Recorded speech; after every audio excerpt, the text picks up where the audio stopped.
Hello, welcome to today's training. I am Coach Bree. Thank you for joining me today. Today, we are going to talk about why traditional fat loss programs fail and how to really lose fat and keep it off. One of the things that um, I like to review with clients is some of those myths that we have, fat loss myths, like I have to do endless cardio in order to lose weight, or I have to um, do a crash diet in order to lose weight. So, we're going to tackle some of those thoughts and myths today. So, a quick survey. How often do you weigh yourself? Do you weigh yourself monthly? Do you weigh yourself weekly? Do you weigh yourself daily? And now I'm talking weighing yourself on the scale. Do you weigh yourself multiple times per day? Um, it's Don't be embarrassed. The reason that we do this is because we're looking for what is called the magic number. It's the number on the scale that when you see it, you get all happy. It's that magical number in our head where we think that we're going to be our happiest, healthiest, um, and just feel fit and fabulous. It's the number that when you see it, you know that you've hit your goal. And this is what you look like. Yes, we're so happy when we see that magic number. But this is what really happens when you use the scale for feedback. Relying solely on the scale tells us if we are successful or not. And when you do that, this is what you see, right? If you don't see the magic number, that's all you see is I'm a failure. And we want to break that mentality. So I'm going to let you in on the secret of fat loss because it's not just about the scale. First, fat loss secret number one is we want to find a pair of jeans. So we're going to look at this differently than before. We want to find, a pair of jeans that either fit tightly or are 1 to 2 sizes too small.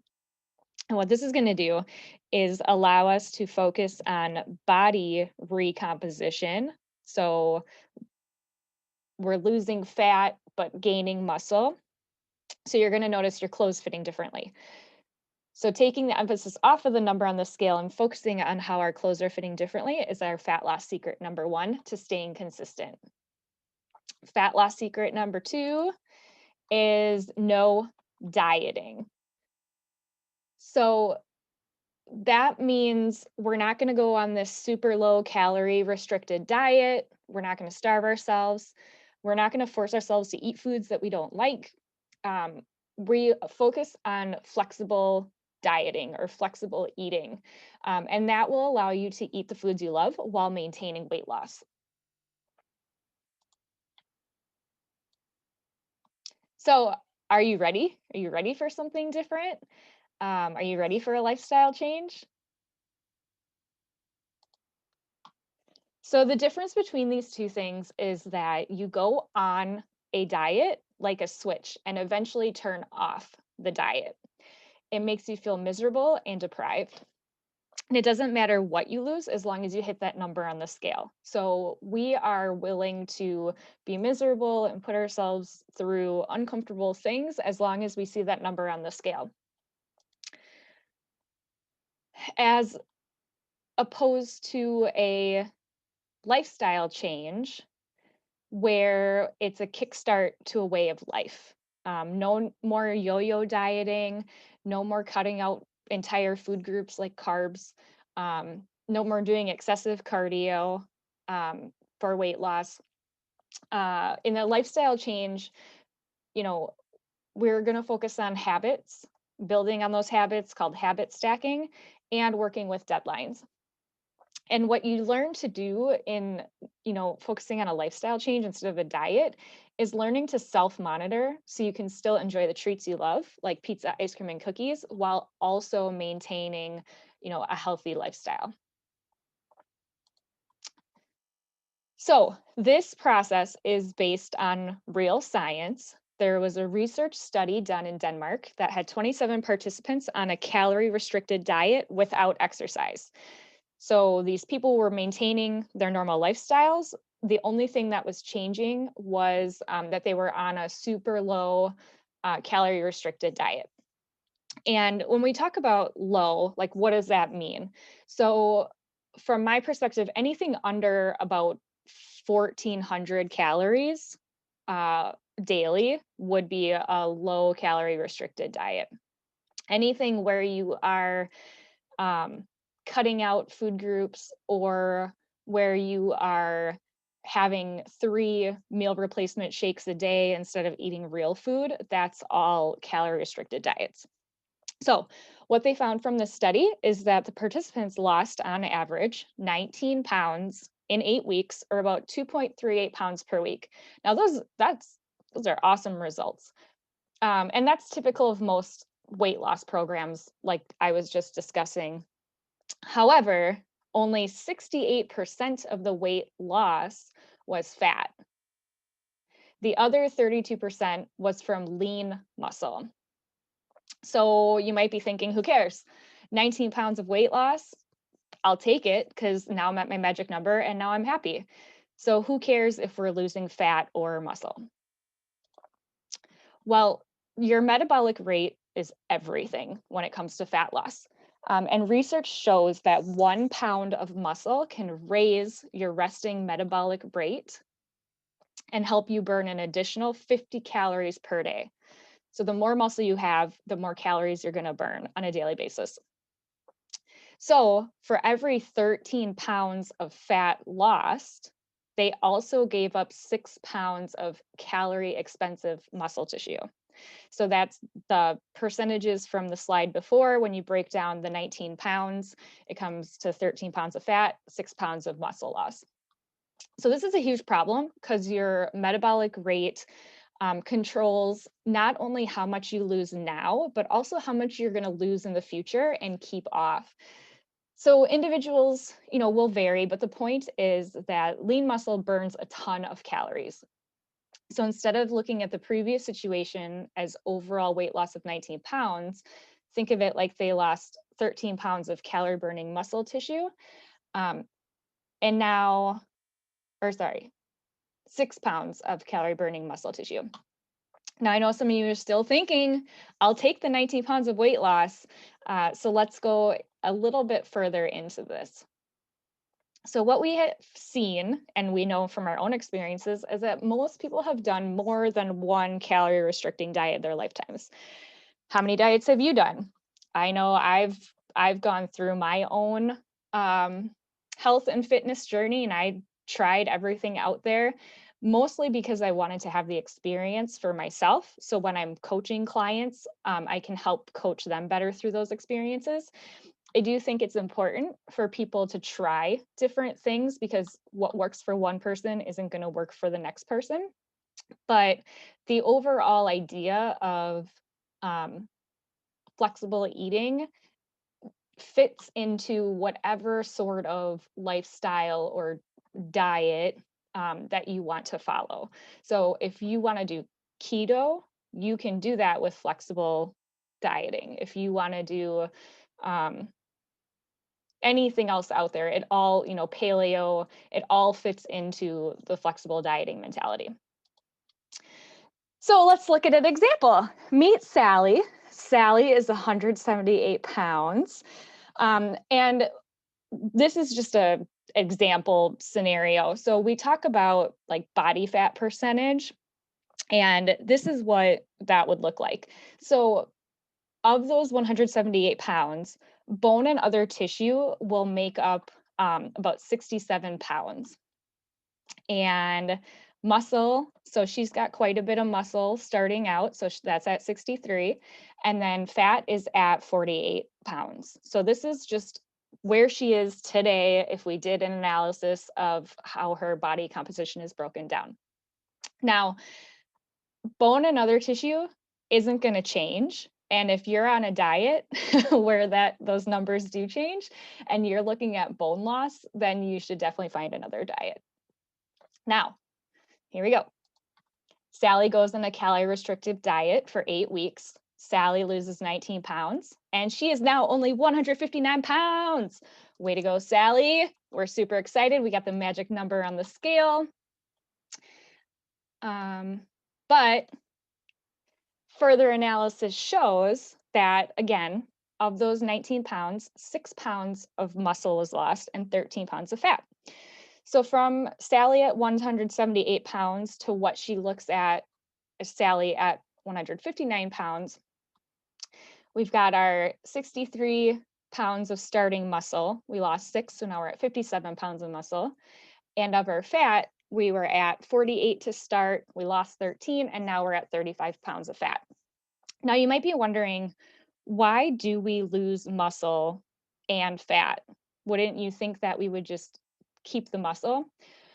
Well, here's the thing. Our bodies are built for survival, and unfortunately, muscle is a more readily available source of energy than fat. So our bodies, if we are starving and we're not eating enough protein, or we're not eating enough calories in general, and our body needs extra energy, it will take it from muscle first, then from fat. So that's why, if we're looking at just a calorie restricted diet without exercise, this is what we see. So from our standpoint, this isn't good because, like we just talked about, muscle helps keep your metabolism burning. So 6 months later, because the diet restrictions were so drastic and Sally could not maintain them as a long-term lifestyle, Sally gains all of her weight back. So she's back at 178 pounds. She's hating life again. She wants to throw her scale out the window. She's probably got 3 different sections of clothes in her closet. She's got her, skinny clothes, fat clothes, in between clothes. I know from working with thousands of clients that that's a pretty typical scenario because of all of the yo-yo dieting that we do. So now she's all upset and she's seeing failure again on the scale. So when we look at what happened, she gained 19 pounds of fat back. So she lost, so if we're looking at it, Sally at 159 pounds, she had 35 pounds of fat. She gained 19 pounds of fat back, so she's at 54 pounds of fat. So if we compare Sally's original 178 pounds versus her new 178 pounds, she actually has more fat than when she started her first diet.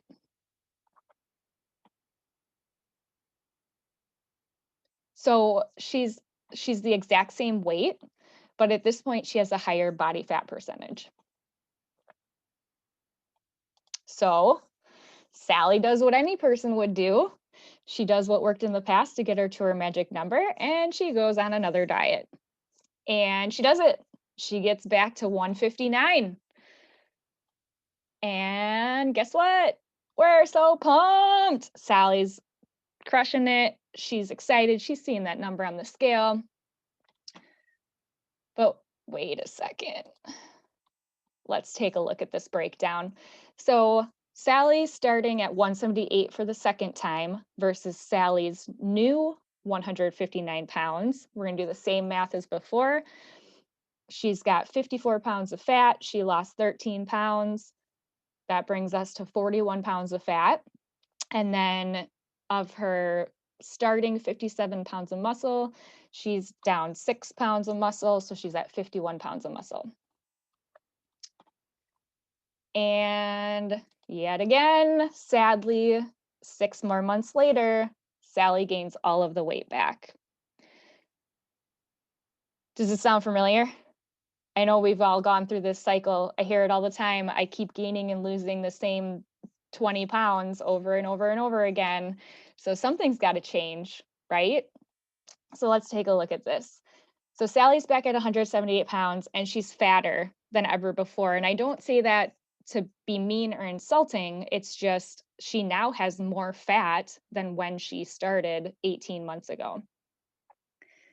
Her original 178 pounds uh, when she started the process 18 months ago, before she dieted 3 times, compared to where she's at currently. So she started with 63 pounds of muscle, and now she's down to 51 pounds of muscle. And she started with 48 pounds of fat, and now she's up to 60 pounds of fat. So she's the exact same weight. That number on the scale is the same, but her body composition is completely different due to her strict dieting. So, why does this happen?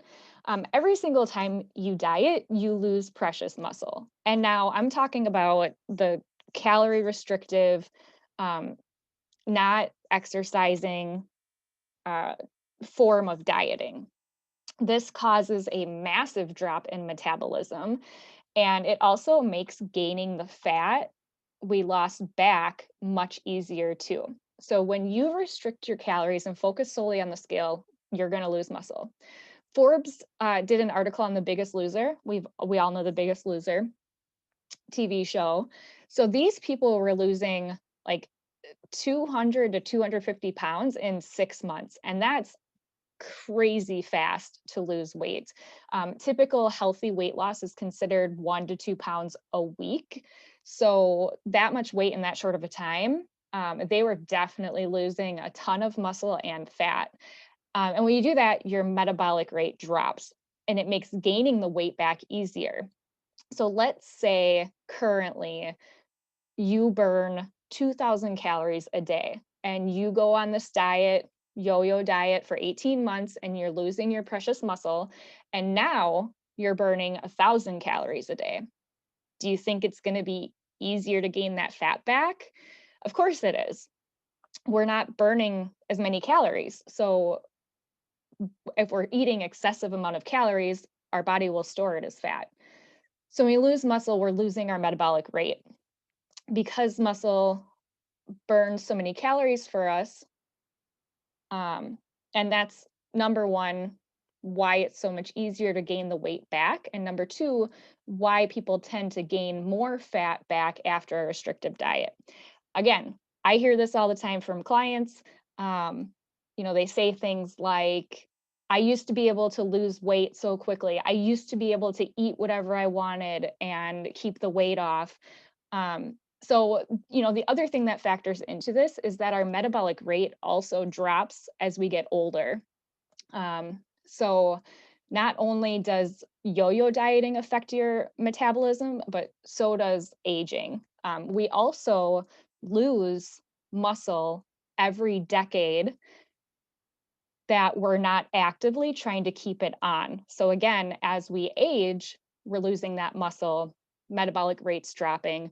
So it's more important than ever as we are aging and getting older to incorporate um, strength training programs into our exercise routines. So, what do we do? I would encourage you to throw out the scale. If you have a toxic relationship with the scale, get rid of it. I know we talk about using weigh-ins weekly for accountability, and so the scale is not inherently bad. It can be a huge motivator to stay accountable. The difference is having a structured versus an unstructured program. So if you are working with a coach like myself over a given amount of time, like 8 weeks, and you have a very specific program to follow, you're going to track everything you eat, you're going to hit your protein goals, you're going to hit your calorie goals, you're going to drink your water, then it's good to use the scale for accountability. When we know that we are in a structured program like that and we trust the process, we step on the scale and it helps to hold us accountable. Compare that to an unstructured program.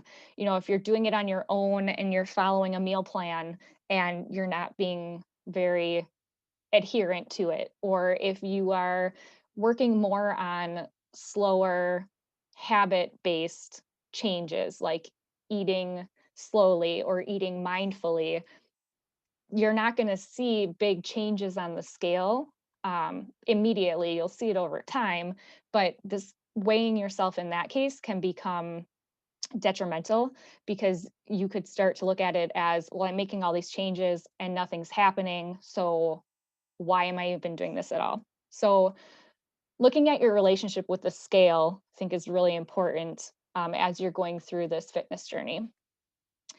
Next up, we want to make structured progressive resistance training the backbone of your exercise program so you tone up and rev your metabolism back up. We do this at 9 Round, so if you are already a 9 Round member, you don't have to worry about this.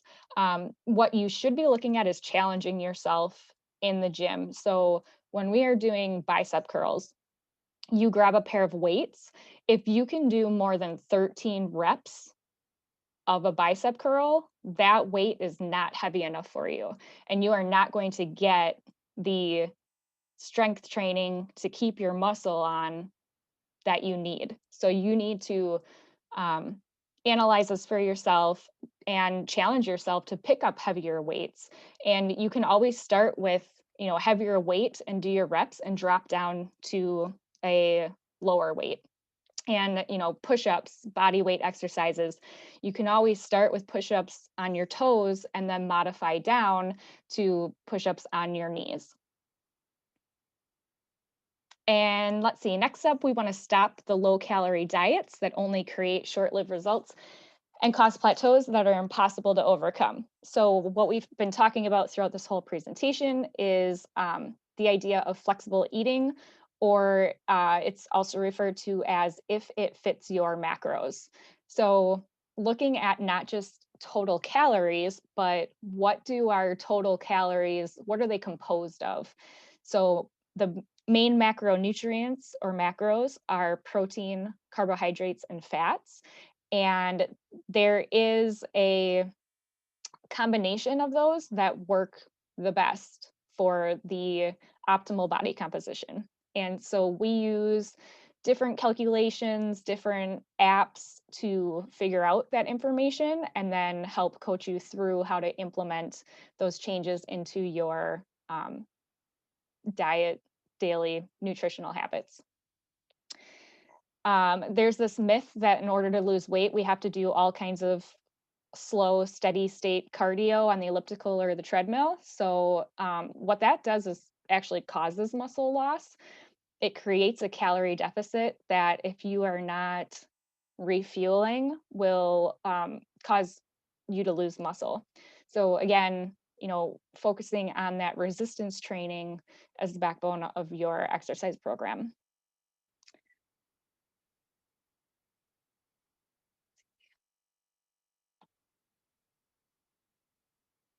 All right, so where do you get started? It's easy to get lost. I'm sure we've all been through this. You've read an article on Facebook or found a workout on Pinterest, and you're thinking, man, this is great. I can do this. I got this.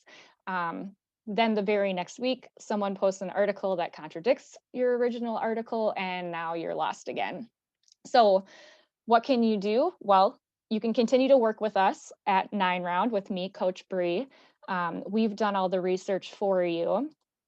We have gotten some awesome results for our clients, and we actually started an 8-week program near the beginning of the COVID lockdown. And so at a time when everyone was gaining the quarantine 15, many of our clients were actually losing 12 to 15 pounds. So these are some of our clients that have gone through our 8-week program where we focus on flexible dieting. We will be having another 8-week program starting up soon. So if you want to get in on that, we can get you more information about that.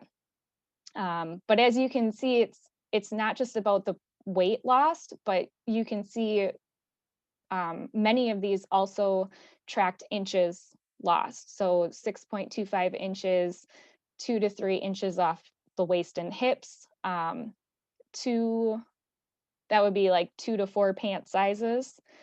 Um, so that's what I have for you today. I hope that you found this informative. I hope that we can work to step away from the diet mentality and work more towards lifestyle changes.